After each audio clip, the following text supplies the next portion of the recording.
Hello, parishioners. Day number 91 of the Bible in a Year. We're looking at Judges chapters 6 through 8. And I think in today's readings, it's kind of, you see it all pulls together, just like the whole Old Testament kind of holds together. If you see it, all of it as a sort of shadowings of Christ, foreshadowings or predictions or prophecies. You can't understand the Old Testament unless you kind of think about Jesus the whole time.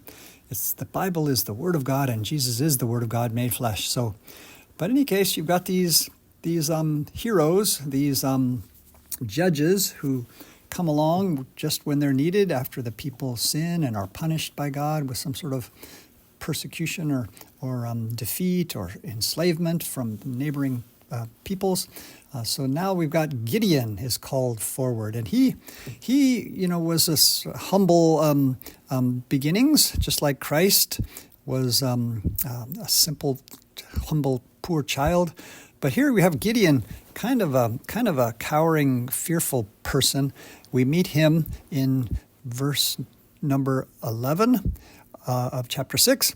And he's beating out the wheat in the wine press. Well, that's bread and wine right there, isn't it? But he's in a wine press, and I've got a footnote here in my Ignatius Study Bible that says that usually wine presses were located in the center of one's property.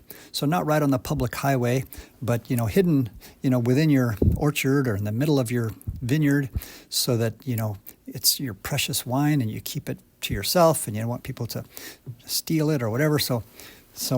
But supposedly the threshing floors, these places where you had a raised platform for tossing the wheat kernels up into the air and separating the husks from them, that these threshing floors were located in public places for some reason. I guess they would kind of help each other or something like that. And so threshing floors were places of gathering or places of working in public, maybe near a crossroads or a highway or something. So here Gideon is doing his beating out the wheat, but he's doing it in a wine press. So he's doing it in his wine cellar, kind of. He's doing it in a hidden place.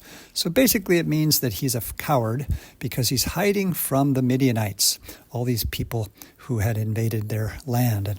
And so here he is, fearful, and then this angel appears to him, and he is kind of sort of a doubting, not too sure of himself kind of a person. But then it's Gideon who has the courage to go out at night and tear down the pagan altar of Baal. And so his father, defends him and says, who will defend Baal when they're sort of seeking to put his son to death? He is, saying these words. And then it says that from that day, Gideon's name was changed to Jerubbaal, not to be confused with Jerubbaal. That's a different name, means something else. But Jerubbaal means, it's a word that means let Baal contend, so it's kind of a challenge name. It's kind of a funny name. It's kind of like let the devil, defend. Who's gonna defend the devil and the Baals? Who's gonna, let them? It's kind of a challenge, and so that name, kind of like he's a demon slayer. So Gideon was given this new name, Jerubbaal. Let Baal, come forward and fight. Put up your fists. That kind of a name is what that means.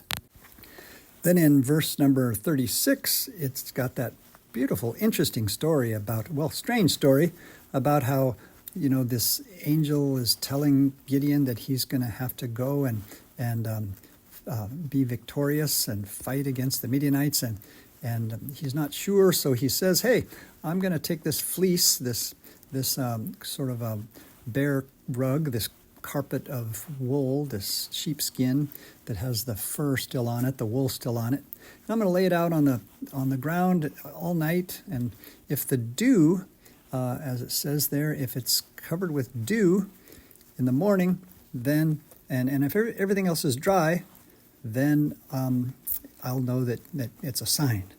And sure enough, it happens. And then he asks, another time, he's going to test God again. Well, this time, let there be dew on all the dirt around it, but let the fleece be dry. And it happened again. So it was a proof for him, so he'd be confident to go out to do God's work and trust God. But I've got a footnote here that says, interesting, that supposedly it was a technique in places where there was no water, where there was no natural water or springs or lakes to drink from. They would sometimes use a fleece like that and just collect dew, and in the morning they could drink some of it. They could squeeze the fleece and drink it. So that's kind of interesting. So that's where it seems like a weird story, but it's kind of something very, very common and practical back in those times. Then it says that Gideon selects his army, and he pares it down from a huge group, a huge army, to just those 300 who drank the water out of the stream or the river like a dog, lapping it up like a dog. So kind of all these sort of silly, awkward ones, we're just going to use those. With these, I'm going to win the battle. And sure enough, they are able to do that.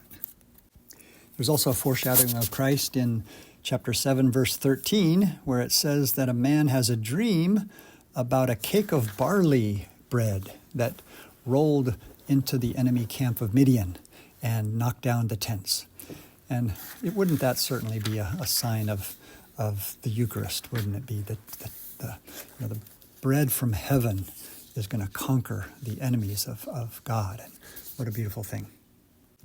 Then we have the book of Ruth, chapter 3, which, as I've mentioned, is the very center, they say, of the book of Ruth. It's kind of a chiastic structure, like a frame, and everything corresponds, the beginnings with the ends. But in the very middle, you've got this chapter 3, verses 1 through 18, which is Ruth and Boaz at the threshing floor. So this is kind of a public place. They're having their harvest festival, and everybody's getting drunk and having fun.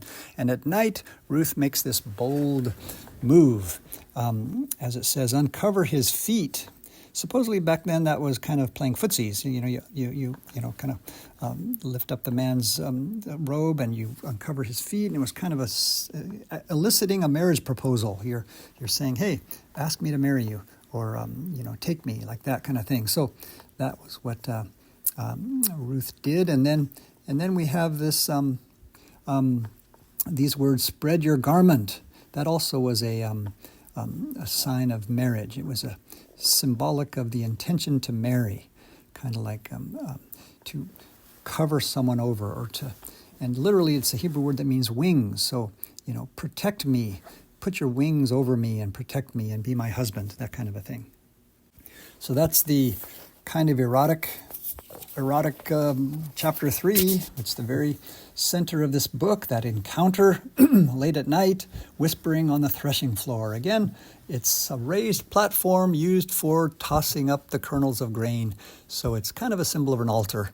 And so it's very Eucharistic as well, which we know that the Eucharist is the wedding feast of the Lamb. Jesus is the husband, and he wants to unite himself as one body with his church, the bride. And so this is all very beautiful and symbolic of God marrying, espousing his people Israel.